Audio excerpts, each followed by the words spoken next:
Hello guys, welcome back to another short video discussion. Very good evening to all of you. Yes, आज इस video में बात करने वाले आईपीओ के बारे में। दो ऐसे धाकड़ बहुत अच्छे जीएमपी के साथ दो ऐसे आईपीओ मार्केट में आए हुए हैं जो लिस्टेड होने वाले आने वाले वीक में, तो इसको हम फटाफट कवर अप कर लेंगे। और आपको पता है हम स्टॉक मार्केट रिगार्डिंग आपको अपडेट करते रहते हैं। फर्स्ट ऑफ ऑल, आईपीओ हम क्यों जाते हैं? आईपीओ में हमारा एक ही मकसद रहता है, जीएमपी, ग्रॉस मार्केट प्रीमियम। अगर ग्रॉस मार्केट प्रीमियम बहुत अच्छा है, आईपीओ में हम इन्वेस्ट करते हैं, क्योंकि बहुत शॉर्ट टर्म में हमें पैसा लगभग डबल या फिर 50% होने का चांसेस रहता है अगर आईपीओ आपको लग जाएगा। ज़रा मुझे बताना आपको आज तक आईपीओ लगा है या नहीं। फर्स्ट ऑफ ऑल मैं बता देता हूँ कि मेरे को आज तक लास्ट 4 to 5 ईयर्स हो गए, मैं बहुत बार ट्राई कर सकता हूँ आईपीओ, आज तक मुझे एक सिंगल आईपीओ नहीं लगा। इवन मैंने मल्टीपल डीमेट अकाउंट से किए हैं, बट फिर भी मुझे एक सिंगल आईपीओ नहीं लगा है मेरे पोर्टफोलियो में। हाँ, ओपन मार्केट से मुझे शेयर खरीदने पड़ते हैं। आफ्टर लिस्टिंग मार्केट में जब ये लिस्ट हो जाता है आईपीओ, फिर मुझे फ्रेश जो स्टॉक का प्राइस रहता है उसके हिसाब से मैं खरीदता हूँ। ठीक है? चलो फटाफट देख लेते हैं कौन से दो स्टॉक के बारे में बात करने वाला आईपीओ के बारे में और उनका ऑब्जेक्टिव क्या है। तो फटाफट देखते हैं। सबसे पहले जो स्टॉक है हमारे पास इंडिजीनियस लिमिटेड। ठीक है? ये जो स्टॉक है, मतलब स्टॉक नहीं है, मतलब अभी आईपीओ में लिस्टेड होने वाली है, इनके बारे इंडिजिन लिमिटेड, इसके बारे में बात करने वाले हैं। 1998 में ये लिस्टेड हुई थी कंपनी, मतलब कि अपने बिजनेस को स्टैब्लिश किया था। किस में काम करती है? लाइफ साइंस में काम करती है और drug development, clinical trials, regulatory submission. अच्छा, मतलब ये फार्मा में काम करती है। ठीक है? ये इनका जो मेन ऑब्जेक्टिव है फार्मा इंडस्ट्रीज में है। और इन्होंने अपने काम को चार मेजर पार्ट्स में डिवाइड कर रखा है। मेज कंपनी जो सर्विस है, ये चार मेजर इनके सर्विस हैं जिसमें ये इनको ऑपरेशंस में या फिर रेवेन्यू में फ़ायदे होते हैं। चलो फटाफट आ जाते हैं कंपनी का लाने का प्रोस्पेक्टिव। उससे पहले आईपीओ का हम क्या देखते हैं? Financial statement. ठीक है? फिनेंशियल जो इन्फॉर्मेशन है, कंपनी ने ईयर ऑन ईयर क्या परफॉर्मेंस किया है, वो हम क्रॉस चेक कर लेते हैं। फर्स्ट ऑफ ऑल अगर आप देखिएगा, इंक्रीज जो हुआ है लगभग लगभग 40% का इंक्रीज हुआ है। PAT profit after tax, tax देने से पहले जो होता है, प्रॉफ़िट देने के बाद जो उनका प्रॉफ़िट है, वो टैक्सेस देने के बाद उनका लगभग 40% का पीएटी जिसको कहते हैं, प्रॉफ़िट फॉर द पीरियड और द ईयर कहते हैं, वो है। और ये कितना 63.43 हो गया। और अभी जो फ़ाइनेंशियल स्टेटमेंट जो उन्होंने प्रोवाइड किया 2021 से लेके 2023 के दिसंबर तक का इन्होंने फ़ाइनेंशियल स्टेटमेंट प्रोवाइड किया। ईयर ऑन ईयर कंपैरिज़न दिया है उन्होंने। फटाफट देख लेते हैं इसमें क्या है। फ़र्स्ट ऑफ ऑल अगर देखिएगा, ये तो पूरा ईयर और ईयर का कॉम्बिनेशन है, बट ये सिर्फ़ 9 मंथ का है, 31 दिसंबर 2023 का है। Q4 का जो रिज़ल्ट है उन्होंने अभी तक इसमें ऐड ऑन नहीं किया है। तो फटाफट देख लेते हैं कंपनी के पास रेवेन्यू कितना है, क्योंकि हमारे सबसे ज़्यादा इंपॉर्टेंट होता है रेवेन्यू। ठीक है, रेवेन्यू बहुत अच्छा है, 5 स्टार रेवेन्यू बढ़ रहा है। पता है आपको, रेवेन्यू बढ़ना किसी भी कंपनी के लिए अच्छा होता है। रेवेन्यू बढ़ेगा अगर एक्सपेंस कम होगा। आपको ये फॉर्मूला पता है, income minus expense equal to profit होता है। अगर इनकम बढ़ रहा है ईयर ऑन ईयर, बहुत अच्छी बात है, और एक्सपेंस कम हो रहा है, तो नेट प्रॉफिट या प्रॉफिट जो कहते हैं बिफोर द एडजस्टमेंट, वो काफ़ी अच्छा हो जाता है। तो प्रॉफिट आफ्टर द टैक्स जो है वो कितना है? फर्स्ट ऑफ ऑल आप देखिएगा, ईयर ऑन ईयर बहुत शानदार, 260 जी का 241। वाओ! मतलब ये सिर्फ 9 मंथ का डेटा है और लगभग लगभग इसका फ्लैटिश परफॉर्मेंस हो गया ईयर ऑन ईयर कंपैरिजन में। तो अगर इनका Q4 का डेटा इसमें ऐड कर दिया तो मे बी चांसेस हो सकता है कि ये ईयर ऑन ईयर भी बहुत अच्छा इनका पीएटी हो जाए, प्रॉफिट आफ्टर टैक्स। ठीक है? ये देखने के बाद इनके पास एक चीज़ और देखना है, इनके पास लगभग लगभग 400 के आसपास इनका बोरोइंग है, जो कि लास्ट 2 ईयर से इंक्रीज़ हुआ है। बाकी इनका डिसेंट नॉर्मल सा है। बोरोइंग था। बोरोइंग क्या होता है? कर्ज होता है। अब देखो, कंपनी आ रही है तो उसके पीछे फैक्टर होता है, क्यों कंपनी लेकर आ रही है आईपीओ ऑब्जेक्टिव। कंपनी कोई लेके आ रही है तो उसके पीछे रीज़न व्हाई। उसके पीछे का रीज़न क्या है कि जो लोन लिया है उनके, उन्हें मटेरियल खरीदने के लिए, उन सब के लिए उनको पैसा देने हैं। बड़े-बड़े कॉन्ट्रैक्ट्स हैं। फिर सेकंड उन्होंने क्या किया, कैपिटल एक्सपेंडिचर यानी कैपेक्स, बड़े अपने बिज़नेस को एक्सपैंड करेंगे, मल्टीपल्स बिज़नेस में आप एक्सप्लोर करेंगे। और थर्ड जो मोस्ट इम्पोर्टेंट है, जनरल कॉर्पोरेट पर्पस और इनऑर्गेनिक ऑर्गेन। ठीक है, इंटरनल जो इनको रिक्वायरमेंट होगी उसके लिए वो पैसे के लिए आईपीओ लेकर आएँ। फटाफट देख लें आईपीओ का सारा डिटेल्स क्या है, कब इन पे लिस्टेड हो रही है, क्या बैंडविड्थ है और कब-कब इनका डेट है। फर्स्ट ऑफ ऑल देखिए, आईपीओ का डेट है 6 मई टू 8 मई। ठीक है, 3 दिन तक ये ओपन रहेगा आईपीओ। ₹2 का फेस वैल्यू हो, 430 से लेके ₹452 का इनका प्राइस बैंड है। दो प्राइस बैंड है, एक 430 लोअर प्राइस बैंड है एंड 452 कभी भी अप्लाई करना आप, 452 पर शेयर पे अप्लाई करना, 452 इंटू 33 कर देना, क्योंकि 33 शेयर आपको मिलेगा एक लॉट में। ठीक है? हम हायर ज़ोन पे क्यों अप्लाई करते हैं? चांसेस रहते हैं, प्रोबेबिलिटी ज़्यादा रहता है कि हमको हायर प्राइस पे मिल जाएगा। ठीक है? फर्स्ट ऑफ ऑल देखेंगे कितने शेयर्स आ रहे हैं मार्केट में, डाइल्यूट हो रहे हैं, लगभग लगभग इतने मार्केट में डाइल्यूट फ्रेश मतलब इतने जो है वो कंपनी के पास जाएगा, 760 करोड़ के आसपास ये एक फ्रेश जो है कंपनी के पास जाएगा। बाकी 1081 जो करोड़ है 1081 ये किसके पास जाएगा? ऑफर फॉर सेल्स मतलब कि जो एक्जिस्टिंग उनके प्रमोटर्स हैं या शेयर होल्डर्स हैं उनके पास जाएगा, ठीक है? और एम्प्लॉयज़ के लिए डिस्काउंट कितना है? ₹30 पर शेयर का इनको डिस्काउंट है। लिस्टेड कौन-कौन से एक्सचेंज में हो रहा है? बीएसई और एनएसई में ये लिस्ट हो रही है। चलो फटाफट देख लेते हैं कंपनी का एंकर इन्वेस्टर। चलो परफेक्ट। और क्यों भाई एंकर इन्वेस्टर कौन था? हम जैसे रिटेलर्स होते हैं लगभग 30% का आसपास हमारा कोटा है। 20% के आसपास जो कोटा है क्यूआईबी का इंस्टीट्यूशनल का जो कोटा है वो 20% के आसपास है। और एनआईआई और एचएनआई का तो ऑलमोस्ट 14% 15% के आसपास ही रहता है। चलो अगर कंपनी की अगर आप एम्प्लॉय हो तो आपके लिए इतने सारे शेयर्स अवेलेबल रहेंगे। चलो फटाफट देख लेते हैं कि बिड डेट कौन है कंपनी का क्या-क्या शेड्यूल है। बिड डेट जो 3 मई से स्टार्ट हो जाएगा एंकर के लिए। एंकर पोजीशन साइज़ जो है 548 करोड़ के आसपास है। उसके अलावा आईपीओ जो ओपन होगा 6 को, 8 होगा क्लोज़ को। हाँ, आपको आईपीओ फ़िल करने के लिए कब देखना होगा? 6 मई के आसपास आप फ़िल करना स्टार्ट करेंगे। 8 मई तक आप कर सकते हैं अपना, ठीक है? उसके बाद अलॉटमेंट मतलब आपको कब अलाउ किया जाएगा कि आपको आईपीओ लग चुका है, 9 मई के आके आसपास आपको मिलेगा। अगर आपका आईपीओ नहीं लगा है, तो चांसेस 99.99999% रहता है आईपीओ नहीं लगने का। बट मेबी आप लकी हो, तो अगर आपको लग गया, तो आपका पैसा होल्ड कर दिया जाएगा। अगर आपका नहीं लगा है, तो लगभग 10 मई के बाद आपके अकाउंट में क्रेडिट हो जाएगा, ठीक है? आपका जो पैसे को 15 जो भी उनका शेयर प्राइस है, उसके हिसाब से पैसा होल्ड किया, वो आपको वापस हो जाएगा, ठीक है? अगर आपको लग गया है, तो 10 तारीख को आपके डीमैट अकाउंट में शेयर आ जाएगा। लिस्टिंग डेट जो है मई 13 मई के आसपास हमारे स्टॉक मार्केट में इनका बल्ले-बल्ले हो जाएगा, ठीक है? मतलब ये लिस्ट हो जाएँगे, ठीक है?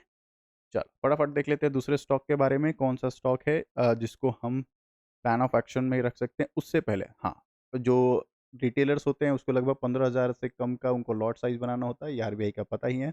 और रिटेलर मैक्स 13 लॉट में आप अप्लाई कर सकते हो मैक्स टू मैक्स, तो इतने पैसे लगेंगे। और एचएनआई का जो कैटेगरी है और बिग साइज़ एचएनआई का कैटेगरी है वो इतने-इतने पैसे लगा सकते हैं, ठीक है? तो आप हमेशा क्राइटेरिया जो हमारा जो रहता है, इसमें रहता है, ये 2 ही में मैक्सिमम हम लगा सकते हैं। इनिशियल 1 लॉट में और मैक्स टू मैक्स हम 13 लॉट में खरीद सकते हैं। चलो फटाफट देख लेते हैं कि इनका जीएमपी क्या है। सबसे ज़्यादा इम्पोर्टेंट क्या होता है किसी भी आईपीओ में जाने का? GMP, grey market premium. अगर ये शानदार है, 5 स्टार है, क्यों ना लगाया जाए? तो आज के डेट में 6 तारीख के डेट में कितना चल रहा है? 452 इनका बैंडविड्थ है, ₹262 इनका जीएमपी है, जो कि लगभग 50% से ऊपर है। डे बाय डे अगर आप चेक करिएगा थोड़ा-सा इंक्रीज़ हो रहा है, घट रहा है, फिर भी 50% से ऊपर इनका जीएमपी हमेशा रह रहा है। मतलब अगर ये लिस्टेड होगी, ₹452 का इनका प्राइस है, तो अगर लिस्टेड होगी नियर अबाउट तो 700 प्लस के आसपास ये लिस्टेड होने का चांसेस है। देखो ये कोई मतलब फिक्स्ड रूल नहीं है कि अगर इतना पे है तो इतना ही पे होगा, नहीं 19-20 होता है। मतलब अगर मार्केट का उस दिन अगर मार्केट क्रैश ही रहा तो इसका जीएमपी नीचे आ जाता है। अगर मार्केट बहुत अच्छा रहा तो उससे भी अच्छा जो प्राइस पे वो लिस्टेड हो जाती है। तो मतलब उस दिन जो मार्केट का मूड रहेगा उस हिसाब से इसका लिस्टिंग होगा। फटाफट दूसरे स्टॉक के बारे में बात कर लेते हैं, दूसरे एक और आईपीओ के बारे में डिटेल्स रखेंगे। उससे पहले क्या करो इस सब आपसे एक रिक्वेस्ट रहेगा, लाइक, कमेंट एंड शेयर कर देना। अगर सब्सक्राइब कर रहे हो तो बेल आइकन को डेफिनिटली कर देना क्लिक। मैं डेली बेसिस पे स्टॉक मार्केट के रिगार्डिंग आपको अपडेट करते रहता हूँ। चलो, सेकंड जो स्टॉक है टीबीओ टेक लिमिटेड, ठीक है? मैं आपसे रिक्वेस्ट करूँगा थोड़ा-सा सब्सक्राइब ज़रूर कर दिएगा ताकि मैं मोटिवेट हो जाऊँ, आपको डेली बेसिस पे जो न्यूज़ अपडेट देता हूँ स्टॉक मार्केट का या किसी भी स्टॉक के बारे में, वो मुझे मोटिवेट करे। और अगर सब्सक्राइब कर रहे हैं तो लाइक करने के बाद बेल आइकन को ज़रूर दबा दें। चलो, अभी जिस कंपनी की बात कर रहे हैं वो टीवीको लिमिटेड, पहले इस 2006 में आई थी। किसमें काम करती है? Travel distribution platform. चलो, घूमने-फिरने वाली कंपनी है, मतलब हमें घुमाने-फिराने वाली कंपनी है, ठीक है? किसमें काम करती है? तो ओहो! काफ़ी ज़्यादा इनका बिज़नेस एक्सपैंड है, होटल्स में, एयरलाइन, क्रूज़, कार, मतलब जितने भी घूमने-फिरने के जितने भी आप ऑप्शन देख सकते हो, सारे ये कंपनी प्रोवाइड करती है, ठीक है? इनका स्ट्रेंथ क्या है? मतलब आईपीओ इनका पॉज़िटिव चीज़ें क्या हैं? ये सब चीज़ें आप पढ़ सकते हो। इससे ज़्यादा हमें क्या इम्पोर्टेंट लगता है? ऑब्जेक्टिव। कंपनी का ऑब्जेक्टिव क्या, क्यों आईपीओ लेके आई है? तो वही expansion and supplier of base, ठीक है? अपनी कंपनी को एक्सपेंड करना चाहती है।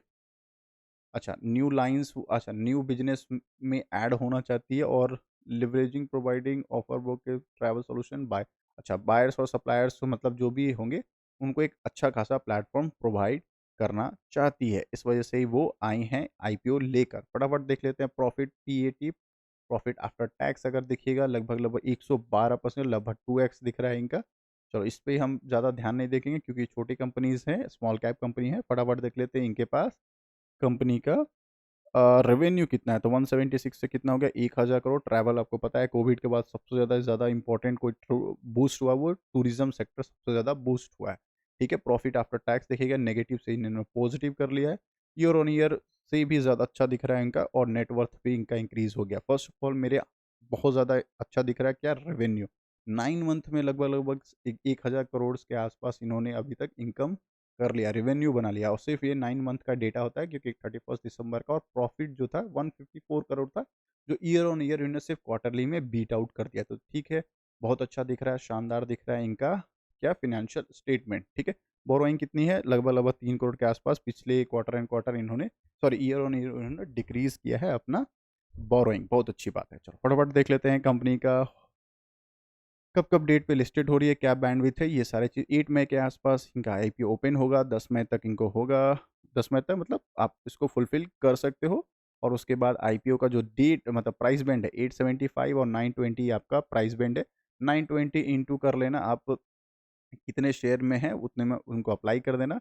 वो मतलब 15,000 के अंदर ही कोई भी लॉट जो बनता है 15,000 के आसपास ही हमारा स्मॉल रिटेलर्स के लिए ये वन लॉट का प्री मतलब one lot of 15,000 minus 9 divided by 920 कर लेना, उतने आपको शेयर्स के लिए आप अप्लाई एलिजिबल हो जाओगे। फटाफट देख लेते हैं कंपनी का इशू कितना कर रही है, आईपीओ साइज़ कितना है, लगभग लगभग ओके 1500 करोड़ 1550 करोड़ का आईपीओ है।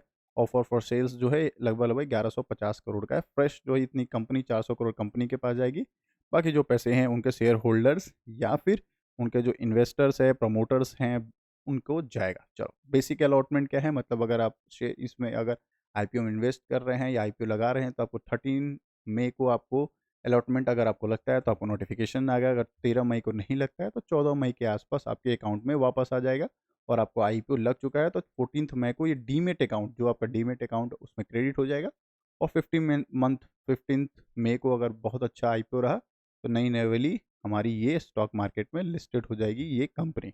फटाफट देख लेते हैं इशू बैंड तो बता दिया 16 शेयर्स होंगे जो कि वहाँ मिस आउट था। देखो 15,000 डिवाइड बाई कर लेना, बैंडविड्थ ले लेना 920 कितने शेयर्स होते हैं वो देख लेना। वन लॉट जो होता है मैं बोला था 15,000 से कम में ही वन लॉट बनाया जाता है।